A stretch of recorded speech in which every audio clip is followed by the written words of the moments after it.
A wound care nurse in Montana had to put his skills to the test after he slipped and fell during a hike, impaling himself with one of his trekking poles. Just a warning here, the visuals you're about to see are a little bit graphic.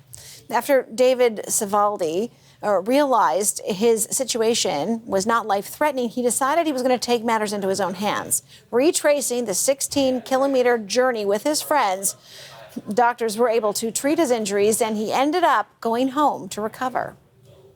Okay, so now we're going to hear about that impalement from the man himself. Going to bring in David Cifaldi. Along with him, his friend Jesse Ross, who was also hiking up Granite Peak. So welcome to you both. Thanks for your time. And David, let me start with you. How are you feeling? Hi. I'm feeling really well, actually. I had a rough first few days after they took the trekking pole out, but my swelling has really gone down, and I'm feeling a lot better. I actually went back to work the other day, and I feel good. I mean, it's a bit graphic to ask you this, but I think for the benefit for us to understand what exactly you went through, talk to me, how did this happen, and how were you impaled exactly? We were hiking across some kind of rugged terrain, and I had just kind of an unfortunate misstep, slip and fall.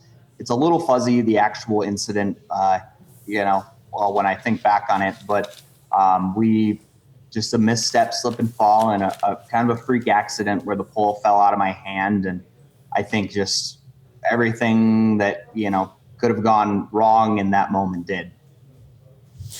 Jesse, where were you when this happened? I mean, I guess one of the positives here is that, you weren't alone.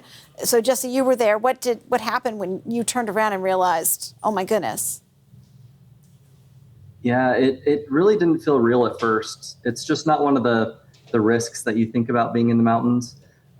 So it really took a couple minutes to process what was going on. And honestly, David was very calm and level-headed, and we joke about him turning on his nurse brain, and that really helped us settle in and, figure out the best course of action. David, we've been looking at these, as I said, graphic images of this impalement. I mean, that looks like it must have hurt, incredibly. Did it, or were you somehow numb to it? How did you deal with the pain? Oddly enough, the injury itself, when it happened, actually didn't hurt. It never bled. It didn't hurt, which is, I think it's interesting. I see people commenting online that it's AI because there's no blood. But I think I got really fortunate that, my nurse brain obviously told me to leave the pole in place, which is what you're supposed to do. And, it never hurt. It was annoying the whole way down with the pole kind of jostling. But it really didn't hurt until they took it out. Even when I got to the hospital, the doctors were asking me, how much pain are you in? And I really wasn't in any at that point. So it was kind of miraculous that it was as tolerable as it was. Yeah, annoying is not the word I expected you were going to use there.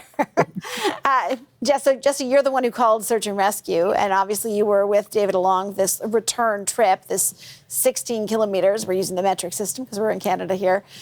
What did you tell them, and how did you get in contact with them? Yeah, so I was pretty lucky, and I had a Garmin device, so I was able to use the SOS feature and contact them. And honestly, in just kind of a stroke of luck, I had cell coverage very briefly.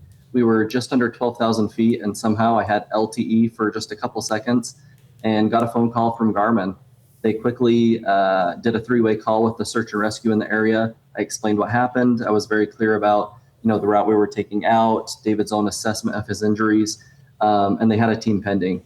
So that gave us, honestly, a lot of confidence to help minimize the risk of the situation, knowing that a team was pending. And then we were checking in every 30 minutes. So if anything changed, someone was there to help, but we could at least make the self-rescue attempt.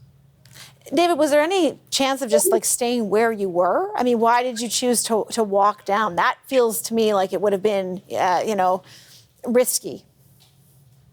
Well, the thing is I knew pretty quickly when I rolled over and was able to kind of do my own little trauma assessment. I was pretty confident that it was in my soft tissue. It wasn't in my chest wall or in my lung.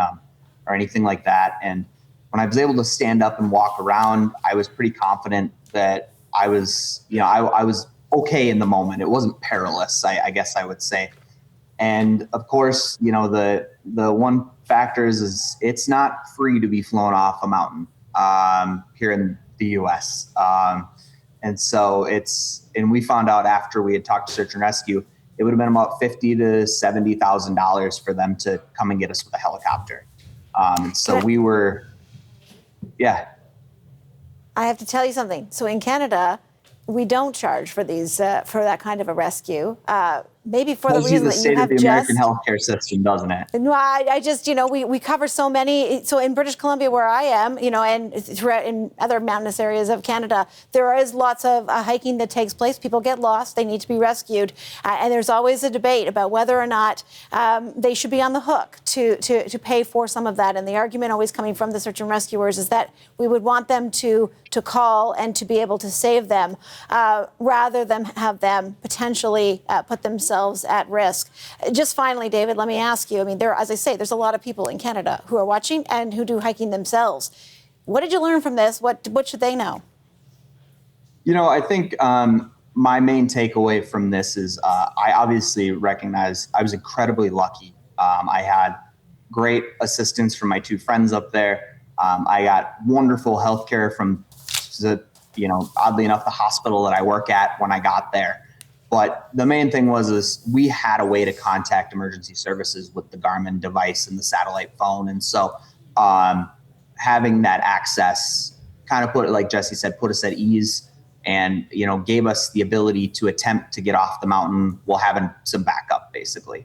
That's my takeaway is always hike prepared. David Cifaldi, good advice. Jesse Ross, thank you very much. And, happy for you. I hope you heal well. Thank you so much. It was nice talking to you.